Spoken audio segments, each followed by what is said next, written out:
Gitu ya Pak ya. Baik, tapi di sini ada nggak sih Pak kekhawatiran Dewan Pendidikan Jatim bahwa lebih tepatnya nilai tingkat kelulusan dari siswa sendiri Pak, yang menjadi taruhan di sini? Saya pernah ditanya, bagaimana dengan angka putus sekolah di Jawa Timur yang masih tinggi. Saya katakan saya tidak risau kalau angka putus sekolah tinggi. Yang saya risau kalau angka putus belajar itu tinggi. Yang seharusnya sekarang diteliti sudah berapa persen anak sekolah yang sebetulnya tidak belajar lagi. Oke. Gitu. Itu jauh lebih penting. Ini era internet dan sebagainya. Kalau soal mata pelajaran saja itu era sebetulnya juga ditambah sudah, seperti itu. Fungsi sekolah itu sebetulnya sudah diganti oleh Google University. Oke, baiklah. Baik, kalau melihat kondisi seperti itu, tentu saja ada perubahan yang lebih lanjut lagi ditinjau. Untuk step pertama saja apa yang harus dilakukan oleh pemerintah atau Diknas di sini? Saya kira yang paling mendesak dilakukan, saya kira otonomi pendidikan harus segera dilakukan. Nanti kemudian justru akan ada pacuan antar masing-masing provinsi misalnya. Kalau itu otonominya diletakkan dalam skop provinsi ya. Masing-masing provinsi itu akan lebih kompetitif ya, lebih kompetitif mungkin seperti itu. Lebih kompetitif gitu ya. Tapi juga lebih sehat gitu kan. Nah, sehingga nanti terus yang kedua berkaitan dengan UN ini, saya kira kalau bisa sudah dilakukan tahun ini, ke Dinas Pendidikan Jawa Timur jangan mengumumkan lagi angka siapa yang rata-rata nilai lulusnya tertinggi. Tapi yang sebaiknya dilakukan adalah pihak mana yang paling jujur. Dan kasihlah itu penghargaan. Oke, baik. Karena persoalan yang terbesar di dunia kita sekarang ini adalah kejujuran. Oke, baik. Kita ambil aja kasus beberapa waktunya lalu. Yang tidak lulus, bunuh diri, kemudian stres sampai dari atas bawah seperti itu. Ini bagaimana untuk kira-kira persiapan dari mungkin Pak Zainal dulu deh, melihat masyarakat seperti itu Pak dari komisi? Ya, karena tadi sudah disampaikan bahwa ini adalah merupakan suatu kebijakan. Cirinya di negara kita, setiap segala sesuatunya itu kalau sudah menjadi kebijakan, RSBI kan juga kebijakan. Kalau misalnya digugat dan harus bubar, RSBI harus bubar, maka bubarlah RSBI kan. Ini pun juga bisa bubar. Artinya kan begini, kalau misalnya UNAS ini kan kalau misalnya kita berbicara akibat, pasti banyaklah akibatnya. Kalau kita berbicara akibat, mungkin nggak akan cukup lah, kita akan menghitung 1, 2, mungkin puluhan atau ratusan. Memang permasalahannya sekarang ini kan sudah menjadi kebijakan. Mampukah kita ini kebijakan nanti, kalau misalnya pintu masuknya adalah melalui undang-undang, barangkali juga ke MK. Tapi misalnya kalau UN sudah digugat Pak, dan sebetulnya MK sudah memutuskan supaya itu gugatannya sejak kapan dihapus beberapa tahun sampai Kemendikbud memperbaiki banyak hal termasuk fasilitas. Itu sejak kapan Pak Sulis? Sejak kapan Pak? Loh, keputusan ini kira-kira gugatannya. Loh, gugatannya sudah lama. Keputusan bahwa itu sudah 3-4 tahun yang lalu sebetulnya. MK sudah memutuskan itu, tapi Kemendikbud berkilah loh. Kami ini setiap tahun selalu melakukan perbaikan fasilitas dan sebagainya gitu loh.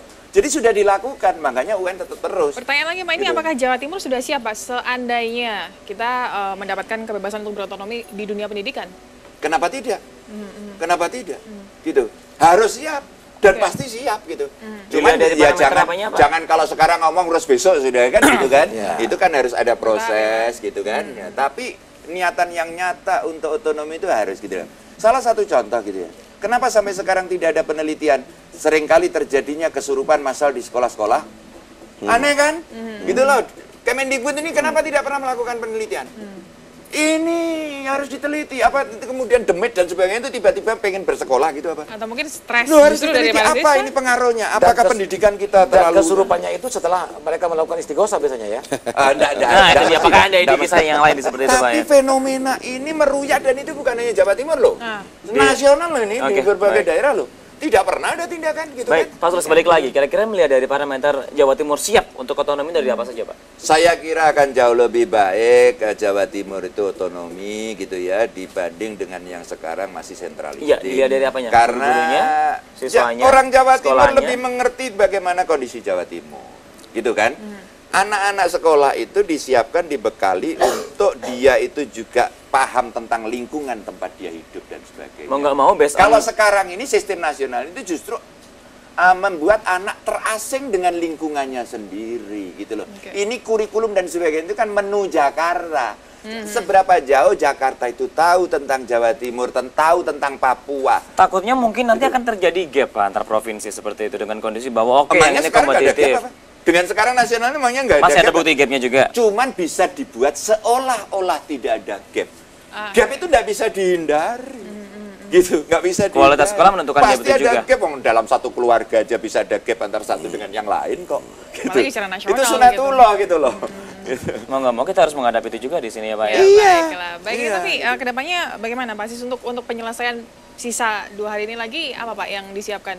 Ya, paling tidak kita memberikan semangat pada siswa. Ya, itu harus harus tetap dia punya keyakinan bisa mengerjakan soal dengan baik. Kedua, apa yang dikatakan Pak Sis tadi, kita harus mereka siswa jangan larut dari hal-hal yang tadi disampaikan menyangkut hal-hal yang mistik. Tentunya ini harus disampaikan kepada siswa supaya tidak menjadi satu sarah arah.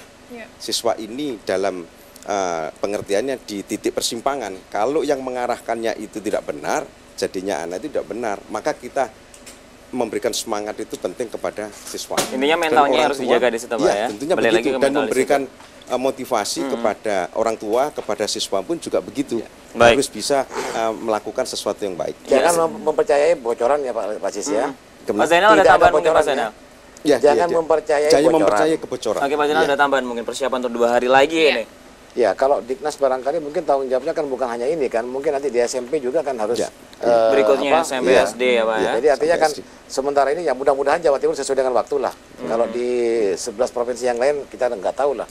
Tapi yang jelas bahwa kita berharap Jawa Timur sesuai dengan waktu sehingga mungkin hari Rabu ya Pak Aziz ya, itu sudah tuntas. Intinya nanti ada evaluasi juga Pak ya setelah itu Pak ya. Selalu ada evaluasi. Itu per hari atau setelah selesai ujian? Setelah selesai. Setelah selesai ujian. Jadi dikumpulkan jadi satu seperti itu ya. Sampai Kamis kalau SMA. Kamis. Oke, sampai selamat hari Pak Sulis.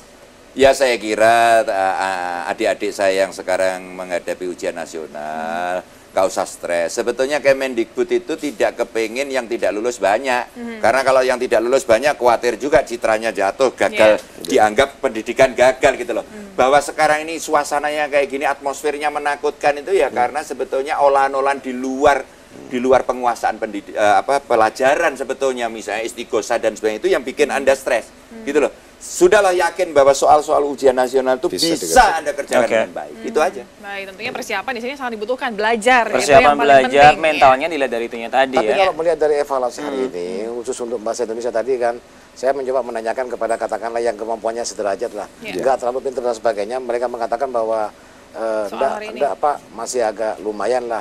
Soalnya lumayan bisa tuh lumayan lebih cenderung mudah. Jadi nggak terlalu susah. Pasti. Ya semoga saja bisa semuanya dijelaskan seperti itu ya. Yang pasti tidak sia-sia budget yang dikeluarkan banyak loh Pak ya dari pendidikan itu Pak ya. Iya dong. Jadi kalau misalkan ada tiba-tiba nggak lulusnya banyak, otomatis nanti ya apa gunanya budget keluar banyak-banyak sih. Oke, baik, tapi yang jelas memang dari hari ini banyak sekali yang kita dapatkan dan tentunya semoga bisa menjadi pelajaran begitu ya, baik untuk tahun depan ataupun tentunya untuk para orang tua yang menyaksikan untuk terus memotivasi putra putrinya bahwa bagaimanapun juga kembali ke zaman kita dulu mungkin ketika masih sekolah kita beda ujiannya kita masih dulu panas ya, tapi yang jelas kita juga tetap harus belajar gitu kan. Yang paling penting sebenarnya itu untuk membangun percaya diri para siswa. Baik, tapi terima kasih banyak untuk Pak Aziz, Pak Sulis dan juga Pak Zainal atas kehadirannya dan tentunya untuk adik-adik kita yang masih betul sekali. Kita berharap apakah nanti ujian nasional dihapus atau tidak, yang pasti belajarlah yang nomor 1 di sini ya. Baiklah. Yang mari kita harus pamit dulu, kita ketemu lagi di episode berikutnya. Saya Amal Bastian dan saya Mei Sumampo. Akhirnya kita bertemu dengan Mike Band.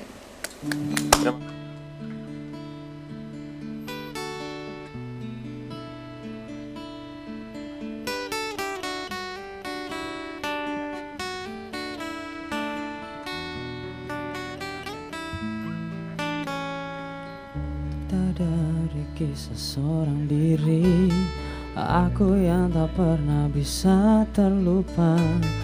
Manis manja wajah yang tercipta saat selalu membayangi. Aku berharap hanya untukmu dapat ku curahkan rasa di dalam hati. Mungkinkah aku bisa miliki pelayan kasih?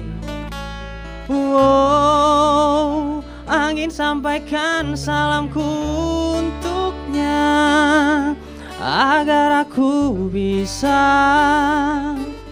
membuat dia bahagia.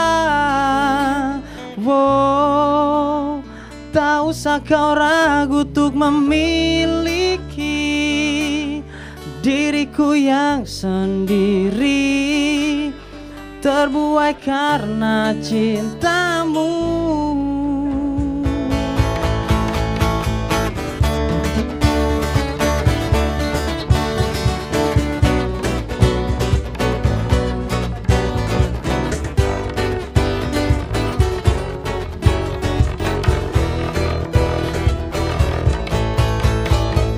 Dan ku berharap semakin menghampiri semua rasa dendam di dalam hati. Mungkinkah aku bisa miliki belayan kasih? Wow, angin sampaikan salamku untuknya, agar aku bisa membuat dia bahagia.